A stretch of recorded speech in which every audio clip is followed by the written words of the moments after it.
नमस्कार, स्वागत है आप सभी का कार्यक्रम ये है नारी शक्ति में। दोस्तों, कहते हैं कि महिला सुरक्षा आज की सबसे बड़ी ज़रूरत है, क्योंकि जब देश और शहर की बेटियां सुरक्षित होंगी तभी वह खुल के जी पाएंगी। और कहा भी जाता है कि देश की जितनी सुरक्षा सरहदों पर ज़रूरी है, उससे कहीं ज़्यादा ज़रूरी है देश की गलियों में सुरक्षित होना। जी हाँ, तो आज हम महिला सुरक्षा के बारे में ही बात करेंगे और इस विषय पर बात करने के लिए जो मेहमान हमारे साथ हैं वो हैं भोपाल की दबंग लेडी एसीपी की श्रीमती मोनिका शुक्ला जी। तो स्वागत है मोनिका जी आपका हमारे कार्यक्रम में। धन्यवाद बहुत बहुत आपका मुझे यहाँ आमंत्रित करने के लिए। जैसे मैंने आपको बताया मैडम कि हम आज बात करने वाले हैं महिला सुरक्षा के बारे में। जी। तो हम जानते हैं वक्त बदला है, नए नए जो है क्राइम के तरीके बदले हैं, सुरक्षा के पैमाने भी बहुत कुछ बदले हैं। जी हाँ। तो अगर हम आज की बात करें तो महिलाओं की सुरक्षा को लेकर आप क्या सोचती हैं? पुलिस किस तरीके से काम करती है, क्या प्राथमिकताएं देती है वो? किसी भी शहर में जो महिला हैं, बच्चियां हैं, उनकी सुरक्षा हमारी पहली प्राथमिकता होती है कि कोई भी शहर जब हम प्रविष्ट होते हैं तो उसका मापदंड उस शहर का इसी से जाना जाता है कि कोई महिला रात में बिना किसी पुलिस प्रोटेक्शन के कितने बजे तक घूम सकती है। तो आज आप देख रहे हैं कि बच्चियां एजुकेशन के लिए बाहर जाती हैं, उनके कार्य क्षेत्र में विस्तार हो रहा है, वो कई बार रात में लेट आती हैं। तो हमारी यह सोच है कि ये महिलाएं सुरक्षित रहें, इनके प्रति किसी भी प्रकार का अपराध ना होने पाए और इसके लिए मध्य प्रदेश पूरा कटिबद्ध है। बिल्कुल, बहुत अच्छे से आपने बताया यहाँ पर कि किस तरीके से विस्तार हुआ है। महिलाएं घर की सीमाओं से बाहर निकलकर काम कर रही हैं, अपने ऑफिस जा रही हैं, जॉब पर जा रही हैं और इस समय उनको किस तरीके की सुरक्षा प्रदान करनी चाहिए, आज हम उसी विषय पर बात करेंगे। मैडम, अगर मैं यहाँ पर सवाल करूँ सखी वन स्टॉप सेंटर का या हेल्पलाइन नंबर्स का, तो 181 और 112 जैसी योजनाएं जो हैं यहाँ पर, वो मध्य प्रदेश की बात करें तो कितनी कारगर साबित होती हैं यहाँ पर? ये जो हेल्पलाइन है 181 महिला बाल विकास का है। इससे कोई भी महिला, उसको महिला संबंधी कोई भी समस्या आती है वो फ़ोन कर सकती है। यदि पुलिस से रिलेटेड समस्या है तो वो हमको ट्रांसफ़र करते हैं और अन्य विभाग से संबंधित है तो उसकी जानकारी वो उनको देते हैं। इसके अलावा जो 112 है, जो डायल 100 के नाम से पहले जानी जाती थी, अब डायल 112 होती है। तो इस पर किसी को कोई पति प्रताड़ित कर रहा है, आसपास कोई छेड़खानी कर रहा है, ये कोई भी समस्या आती है तो महिला 112 पर फ़ोन कर सकती है। पूरे भोपाल में हर थाना क्षेत्र में एक हमारी मोबाइल चलती हैं जिसमें पुलिसकर्मी उपलब्ध रहते हैं। 112 पर सूचना पाते ही वो आपके पास आएंगे और आपसे मुखातिब होंगे कि भाई आपको क्या समस्या है और पुलिस आपके हेल्प के लिए तत्पर रहेगी। इसके अलावा जो नेशनल वुमेन कमीशन है तो 14490 उनकी हेल्पलाइन है जो 24 घंटे चलती है। 1090 हमारी एक साइबर हेल्पलाइन है, लेकिन इसमें महिला सुरक्षा से संबंधित शिकायतें भी ली जाती हैं। तो आप लोग निसंकोच होकर, यदि आप चाहती हैं कि आपका नाम प्रकट ना हो तो आप ये रिक्वेस्ट कर सकती हैं कि आपका नाम ना बताया जाए। तो आप लोग शासन द्वारा जो हेल्पलाइन चल रही है उसमें कभी भी फ़ोन कर सकते हैं, पुलिस आपके लिए तत्पर रहेगी। बिल्कुल, बहुत अच्छी जानकारी मोनिका जी और आपने जो सखी वन स्टॉप सेंटर बोला, इसको हम गोरमी भी कहते हैं जी। तो कई बार महिलाएं आती हैं, उनको कई बार दहेज से संबंधित समस्या होती है कि साहब ससुराल में प्रताड़ित किया जा रहा है, कई बार घरेलू हिंसा अधिनियम होते हैं, तो कुछ पारिवारिक मैटर होते हैं, तो जिसके लिए ये सोचा जाता है कि दोनों पक्ष के बीच में एक संवाद हो जाए, एक काउंसलिंग हो जाए। तो इसके लिए सखी वन स्टॉप सेंटर में हम जो शिकायत करता है उसको भेजते हैं और वहाँ महिला बाल विकास के सीनियर अधिकारी रहते हैं और कुछ ट्रेंड काउंसलर भी रहते हैं जो दोनों पक्षों को बुलाते हैं, उनके क्या क्या मुद्दे हैं उनको बिंदुवार उनमें चर्चा की जाती है जी। और इसके अलावा विधिक सेवा प्राधिकरण के तहत माननीय न्यायालय में भी एक काउंसलिंग सेंटर होता है। तो अभी मैंने आंकड़े देखे तो महिला थाने में पिछले 6 महीनों में यदि दहेज से संबंधित 350 प्रकरण अगर दर्ज हुए हैं तो उसमें 288 प्रकरण में ऐसे थे जो इन सेंटर के थ्रू हमारे पास आए हैं। तो हम अंतिम प्रयास करते हैं कि किसी का घर न टूटे। जब लगता है कि हाँ अब कोई रास्ता नहीं बचा तब इसमें विधिक कार्रवाई की जाती है। बिल्कुल, बहुत अच्छी बात। लेकिन यदि आपको कोई गंभीर चोट करता है तो उसके लिए फिर हम काउंसलिंग नहीं कराते, सीधे FIR कर देते हैं। बिल्कुल बिल्कुल, बहुत अच्छी जानकारी आपने यहाँ पे दी कि जहाँ तक संभव हो काउंसलिंग के द्वारा महिलाओं को सपोर्ट दिया जाता है, उनकी सहायता की जाती है और जहाँ जरूरत पड़े वहाँ सख्त कानून भी आपके पास उपलब्ध है। मैडम, जैसा कि हमने शुरुआत में बात करी कि क्राइम के तरीके बदल रहे हैं जी और हाँ। यहाँ पर हमने साइबर क्राइम की भी बात करी, जी। तो अगर मैं यहाँ पर आपसे पूछूं कि साइबर क्राइम जो है वो, क्योंकि महिलाएं कहीं ना कहीं एक सॉफ्ट टारगेट रहती जी हैं, हाँ। तो साइबर क्राइम में भी खासतौर पे अगर मैं सोशल मीडिया की भी बात करूं या फेक प्रोफाइलिंग की बात करूं या ब्लैकमेलिंग की बात करूं, तो इस तरीके के केसेस से किस तरीके से निपटा जाता है और हमारी बहनों को किस तरीके से इस सोशल मीडिया वाले या कहेंगे कि साइबर क्राइम से सुरक्षित रहना चाहिए? देखिए, आजकल जो अपराध चल रहे हैं उसमें सबसे ज़्यादा जो साइबर अपराध हैं महिलाओं के प्रति, जैसे डीप फेक वीडियो आते हैं, एआई की मदद से किसी महिला या पुरुष का वो एक फर्जी कह सकते हैं उसको एक वीडियो चला देते हैं। तो इसमें कई बार आप देखते हैं कि चेहरा किसी का होता है, बॉडी किसी की होती है। इस प्रकार किसी महिला को बदनाम करने की दृष्टि से या उसके बारे में गलत बातें प्रचारित करने की दृष्टि से, तो आपको सबसे पहले हेल्पलाइन का भी, आप 1090 को भी यूज़ कर सकते हैं। तो कई सारे तरीके होते हैं, तो इसमें कई सारी सावधानियां हमको बरतनी चाहिए। आपको किसी भी फ्रेंड रिक्वेस्ट को एक्सेप्ट नहीं करना चाहिए, कोई भी अनजानी लिंक नहीं खोलना चाहिए। यदि कोई व्यक्ति कहता है कि साहब आप ये सॉफ्टवेयर अपने मोबाइल में अपलोड करें, वो नहीं करना चाहिए।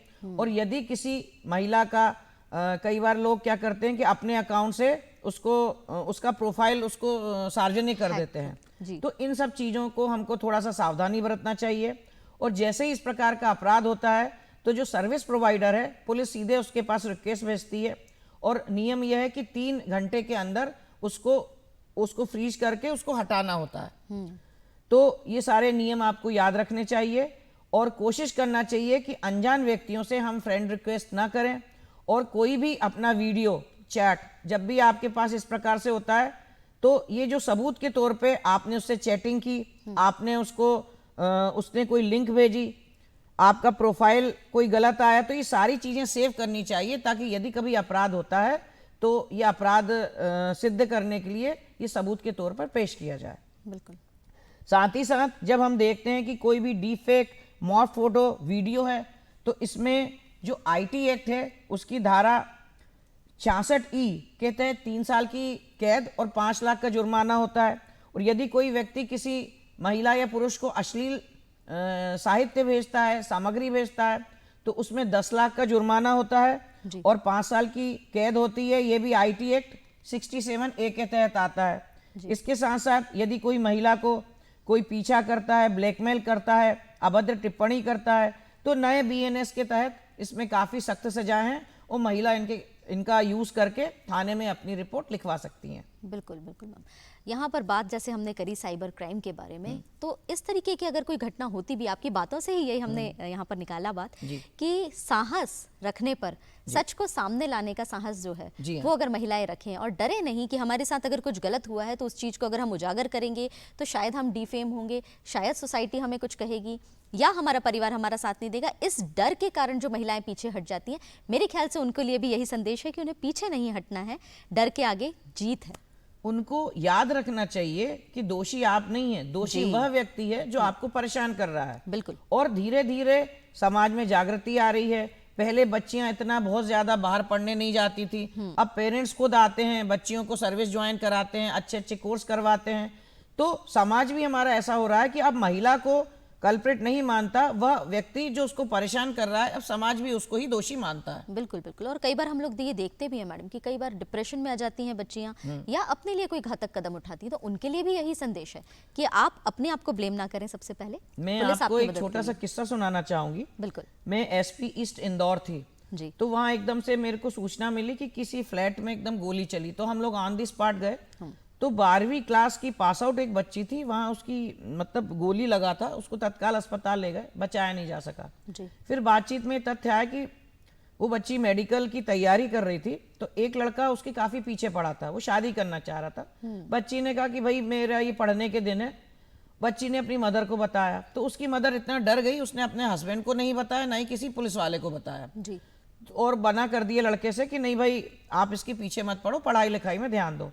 वो लड़का उनके घर आया, उसकी मम्मी से बोला कि मैं आंटी फलानी लड़की से मैं 2 मिनट बात करना चाहता हूँ। तो बोली ठीक है आप दोनों बात करो, मैं आती हूँ। वो अंदर गई पानी लेने, उस लड़के ने उसको शूट कर दिया। जी।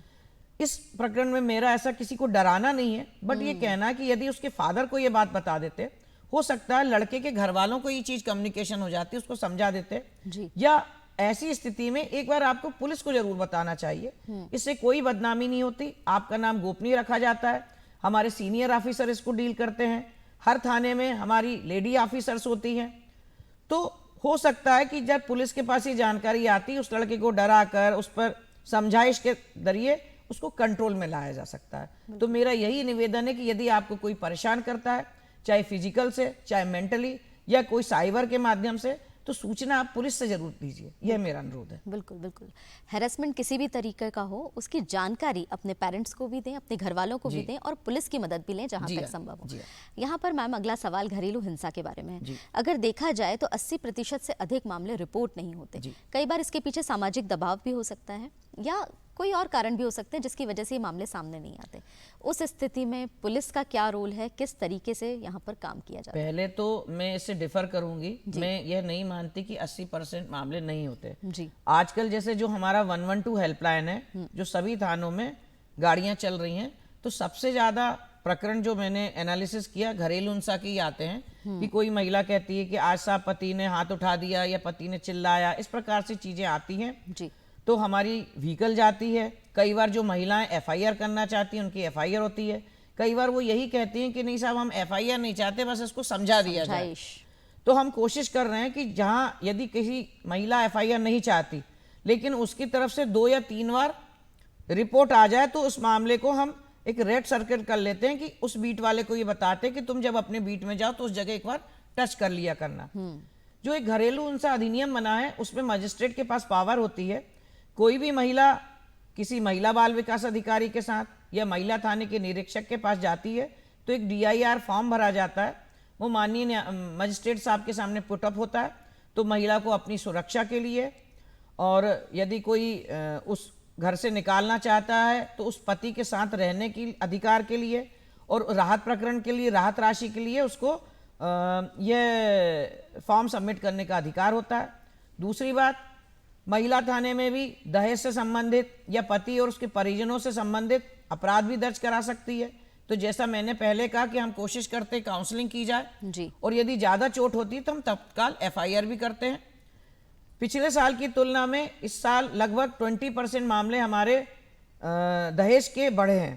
तो मैं ये नहीं कह सकती अपराध बढ़ रहे हैं, इसको एक ये भी तरीका है कि लोगों के पास जानकारी है, वो अब बिना डर के थाने में रिपोर्ट करने भी आ रहे हैं। अवेयरनेस बढ़ी है जी। और इसके साथ साथ जब वो थाने में आते हैं तो उनकी सुरक्षा का दायित्व पुलिस का है। उनको निःशुल्क विधिक सहायता कैसे प्राप्त की जाती है यह भी हम बताते हैं। उनको चिकित्सीय 24 घंटे के अंदर यदि वे चाहती हैं तो उनको नज़दीकी शासकीय अस्पताल या जो सेंटर होते हैं मेडिकल, वहाँ उनको मेडिकल हेल्प का भी अधिकार होता है। उनको यदि कोई बच्ची अवयस्क है तो उसको अपने माता पिता के साथ रखने का अधिकार होता है, और उसको CWC के सामने पेश होने का अधिकार होता है। तो हमारे विभिन्न थानों में ऊर्जा डेस्क बनी हुई है, सभी थानों में वो 24 घंटे चलती हैं। उसमें एक महिला अधिकारी उप निरीक्षक या इससे अबोव पद की होती है।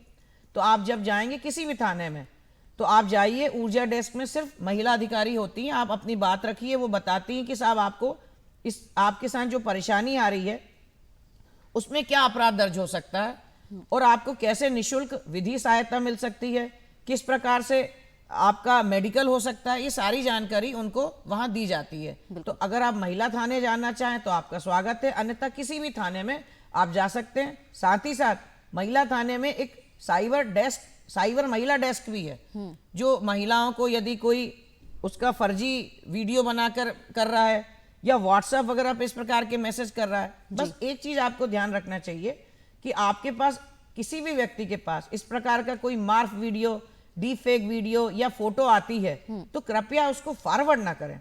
यदि आप फॉरवर्ड करते हैं तो आप भी अपराध में कहीं ना कहीं भागीदार माने जाएंगे। बिल्कुल। सबसे पहले आप उस साइट को या उस व्हाट्सएप ग्रुप को, एडमिन को ब्लॉक करवाइए। जो आपका सर्विस प्रोवाइडर है उसके पास तत्काल स्वयं या पुलिस के माध्यम से एक मेल भेज दीजिए कि साहब ये मेल है और इसको हमें बंद करना है। तो ये थोड़ी थोड़ी सावधानियां हैं जो आपको रखनी चाहिए। बिल्कुल।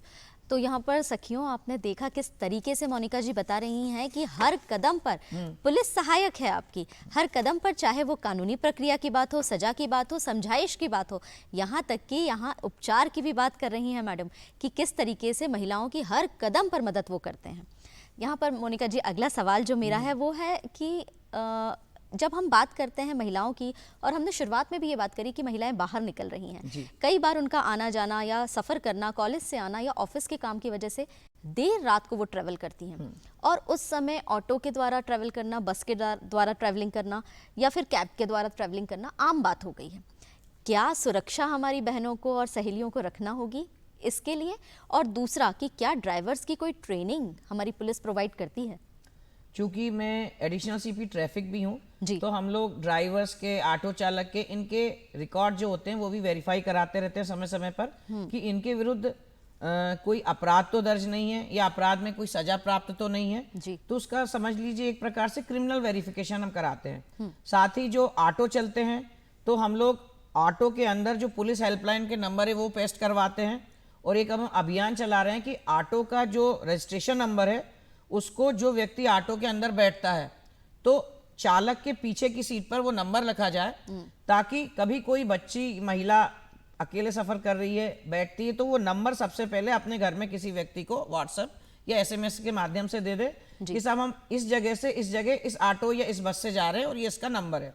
यदि आप बस में जाते हैं तो कोशिश करिए कि खाली बस में थोड़ा सा ना बैठें या अपना कोई मित्र के साथ जाएं, या जब कोई ऑटो वगैरह में बैठते हैं, कैब में, तो उसको बोलें कि ऐसा रास्ता लें जो थोड़ा सा सूना ना हो, माने भले वो लंबा रास्ता हो लेकिन वहाँ लाइट हो, चलता फिरता रास्ता हो तो थोड़ा बेहतर रहता है। कई बार कुछ लोग ऐसे होते हैं कि बोले साहब बगैर ओटीपी के जाएंगे तो हम 10 रुपए कम लेंगे, तो वो भी नहीं है। यदि आपने कोई कैब हायर की तो आप ओटीपी के माध्यम से करिए जी। तो छोटी छोटी प्रिकॉशन है आपको लेना चाहिए।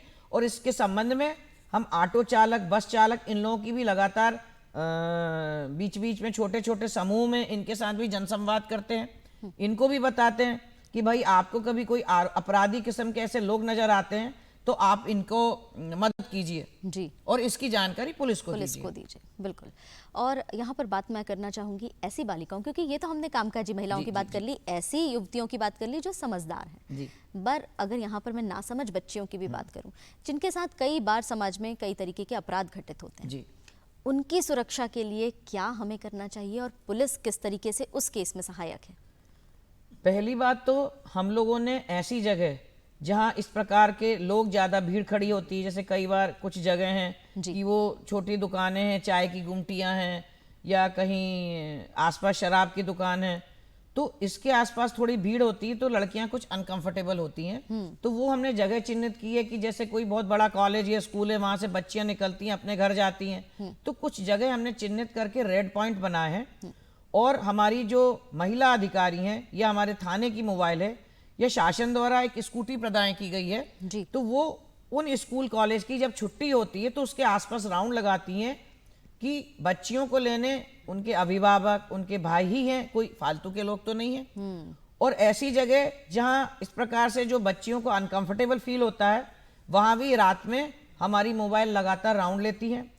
हमारे कमिश्नर साहब ने एक जनसंवाद कार्यक्रम किया है जो किसी भी मोहल्ले, स्कूल वगैरह में जा के करते हैं, तो वहां जाके देखिए हर कोई व्यक्ति पुलिस को अपनी चीज नहीं बता पाता, तो आपकी पुलिस आपके द्वार का कार्यक्रम भोपाल में चल रहा है कि पुलिस आपके मोहल्ले में जाती है, आपसे पूछती है, महिलाएं बैठती हैं कि अब बताइए कि कौन कौन सा जगह आपको लगता है कि अनकंफर्टेबल है जी। इसके साथ साथ हमने सृजन कार्यक्रम चलाया है जो ग्रामीण इलाकों में, झुग्गी बस्ती में बच्चियों को बताते हैं कि गुड टच बैड टच क्या होता है। जो छोटी बच्चियां हैं वो कई बार समझ नहीं पाती, वो अपनी माता पिता को नहीं बता पाती, तो माता पिता को हम ये बताते हैं कि बच्चियों को आप पूछिए कि कई बार आपको लगता है कि बच्ची अनईजी हो रही है, स्कूल जाने से मना करती, तो ऐसा तो नहीं उसको कोई समस्या आ रही हो।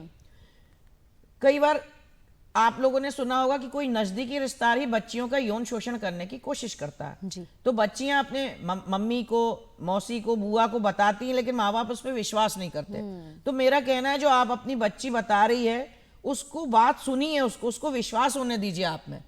गंभीरता से लीजिए। हाँ, और हमारे भोपाल में जैसे हमने कई एनजीओज भी चलते हैं जी। और शक्ति महिलाओं का एक ग्रुप बनाया हुआ है, तो ऐसे अलग अलग माध्यम से लोगों से संवाद करते हैं। तो हमने पहले तो वो जगह पहचानी जहाँ इस प्रकार की गतिविधियां ज़्यादा होती हैं, वहाँ लगातार पेट्रोलिंग की, बीच बीच में महिला पुलिसकर्मी ये जाती रहती हैं वहाँ, और जो लोग ऐसे खड़े रहते हैं उनको पुलिस से बुला के पूछताछ भी करते हैं जी। साथ ही साथ जैसे कोई छेड़छाड़ का अपराध होता है, बलात्कार का अपराध होता है, तो इसके जब आरोपी छूट जाते हैं तो संबंधित थानों को यह भी निर्देश देते हैं कि एक बार आप पीड़िता से संपर्क करो कि वो व्यक्ति आपसे फिर आपको परेशान तो नहीं कर रहा, तो दूरभाष के माध्यम से, मोबाइल के माध्यम से हमारी महिला अधिकारी उन पीड़िताओं के टच में भी रहती हैं। कई जो पीड़िता रहती हैं वो इकोनॉमिक रूप से मतलब बहुत अच्छी नहीं रहती, उनको कि साहब अब हमारे के साथ ऐसा घटना हो गई, अब हमारे शायद घर का भी सपोर्ट नहीं है या हमको ऑफिस से नहीं है, तो उसके लिए भोपाल के विभिन्न थानों में शक्ति कैफे खोले गए हैं। 18 थानों में शक्ति कैफे चल रहे हैं और इनको वही महिलाएं चला रही हैं जो किसी ना किसी केस में पीड़िता हैं और इकोनॉमिक रूप से थोड़ा वीक है। जी, तो फिर एक अच्छा काम यहाँ पर हो रहा है कि जो पीड़िता है, हाँ। जो किसी न किसी अपराध का शिकार हुई जी, है, जी। वो भी समाज में कहीं पीछे नहीं छूट रही, तो हाँ, उसको आगे लाने का काम भी यहाँ पर पुलिस द्वारा किया जा रहा है। बहुत अच्छी बात आपने यहाँ पर बताई। और अगर मैं यहाँ पर बात करूँ कि देखिए, आप खुद भी एसीपी हैं जी। और एक महिला अधिकारी भी हैं, पर उसके पहले भी आप एक महिला हैं। जी हाँ। तो हमारी जो छोटी छोटी बहनें, छोटी छोटी सखियां या हमारी घरेलू जो महिलाएं हैं या आज की जो कामकाजी महिलाएं जो ये कार्यक्रम देख रही हैं, उनको आप किस तरीके से आत्मरक्षा के गुण सिखाना चाहेंगी? क्योंकि अगर किसी परेशानी में वो फंसती हैं तो सबसे पहले दिमाग काम करना बंद कर देता है। पहले 3 कदम क्या होने चाहिए उनकी अपनी आत्मरक्षा के लिए? देखिए, हमारी जो बहनें हैं जी, सभी वर्ग से आ सकती हैं, चाहे कोई घर में आपके झाड़ू पोंछा कर रही हो जी, चाहे कोई बच्चियां स्कूल कॉलेज जा रही हो या कोई घरेलू महिलाएं मान लीजिए सब्जी खरीदने जा रही हो, बाजार जा रही हो, रिश्तेदारी में जा रही हो, बिल्कुल। तो थोड़ा सा पहले तो उनको वो रास्ते चूज करने चाहिए जो एकदम से सूने अंधेरे ना हो, जहाँ लाइट हो, जहाँ लोग हों, ताकि एकदम से कभी कोई घटना दुर्घटना होती है तो वो चिल्ला सके। तो जब आपके साथ ऐसा होता है तो थोड़ा सा कोशिश करी चाहिए कि जब कभी हो तो आप एकदम से चिल्ला दें। आप अपने आप को कॉन्फिडेंस रखें, डरे नहीं। बिल्कुल। जब आप चिल्लाएंगे तो आसपास के लोग तत्काल आ जाते हैं। और मेरा लोगों से भी अनुरोध होता है कि कभी कोई महिला के ऊपर कुछ इस प्रकार से अकस्मात दुर्घटना या कोई ऐसा अत्याचार दिखता है तो आप यह बात याद रखिए कि आपकी बच्ची यहाँ भी दूसरे शहर में पढ़ रही है तो कोई उनकी ऐसी मदद करेगा। यह मत सोचिए कि ये महिला मेरी बच्ची है, मेरे घर की नहीं है, मेरा क्या लेना देना। कई बार आपने देखा होगा कि कई बार किसी महिला पर कोई कमेंट करता है, लोग वाग वीडियो बनाते हैं या कट के निकलना चाह रहे हैं। तो पुलिस हर जगह नहीं होती है, तो आपका सबसे पहले काम है कि आप नजदीकी पुलिस को सूचना दें और उसके साथ ही साथ अगर आप वहां उस महिला के लिए खड़े हो जाएंगे तो किसी की हिम्मत नहीं है कि किसी महिला के साथ कोई अपराध कर सके। साथ ही साथ जो महिला के लिए 3 पॉइंट है, सुनसान सड़कों पे मत जाइए और ऐसी जगह कोशिश करिए जहां भीड़ भाड़ हो और आप आवाज से चिल्ला सकते हैं। अपने मोबाइल में आप अपना एक पुलिस का नंबर रखिए या 2 या 3 स्पीड डायल में आप अपने परिजनों के नंबर रखिए जिसको आप तत्काल सूचना दे सकें, डायल कर सकें। जी, कुल मिला के चुप नहीं बैठना है, हाँ। आवाज उठाना। और सबसे बड़ी बात, आपको अपने आप में कॉन्फिडेंस रखना चाहिए।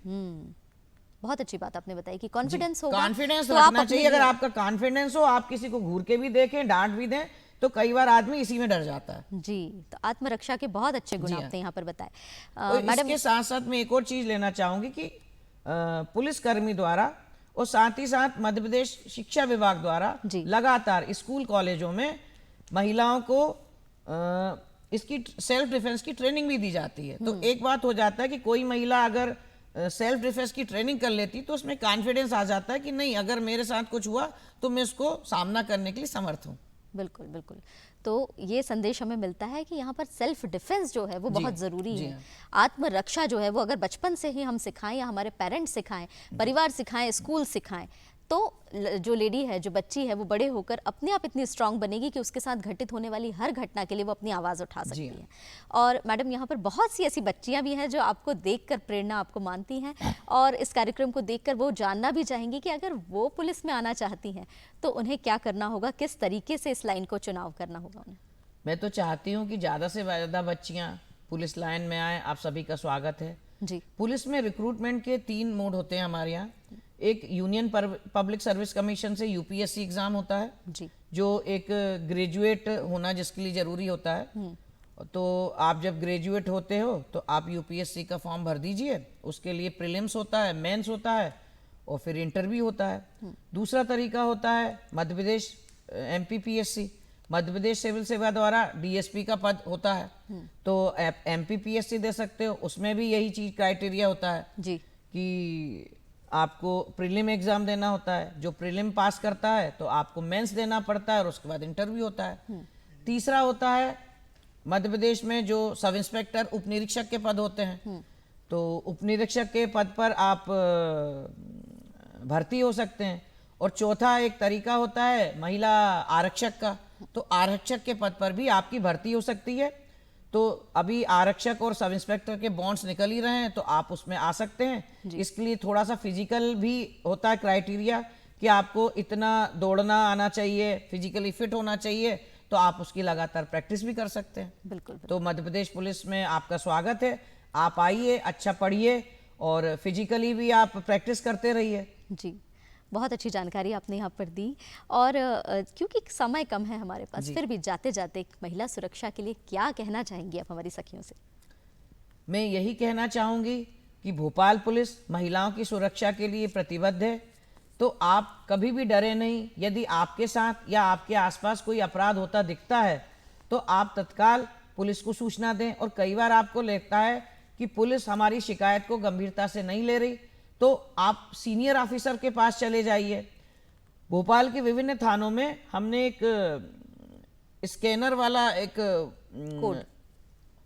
कोड दिया हुआ है, सभी थानों के बाहर लगा है। तो आपको कभी कोई समस्या होती है तो आप उसको स्कैन करके अपनी समस्या आप सीधे कमिश्नर भोपाल के पास भेज सकते हैं। या किसी भी कोई भी डीसीपीज हैं हमारे यहाँ, एसीपी हैं, तो आपको लगता है कि अगर थाने उस शिकायत को इतनी गंभीरता से नहीं ले रहा, तो आप सीधे उन सीनियर अफसर के पास भेज सकते हैं।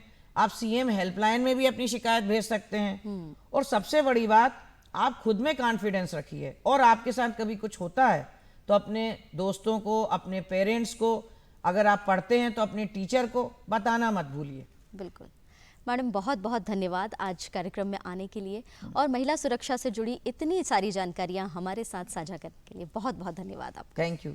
और दोस्तों, यहाँ पर हमने देखा कि किस तरीके से पुलिस की वर्दी पहनना तो आसान है, पर उसकी जिम्मेदारी को निभाना बहुत कठिन है। और इस जिम्मेदारी को बखूबी निभा रही हैं हमारी अपनी एसीपी श्रीमती मोनिका शुक्ला जी। तो उनके साथ ये मुलाकात आपको कैसी लगी, हमें ज़रूर बताइएगा।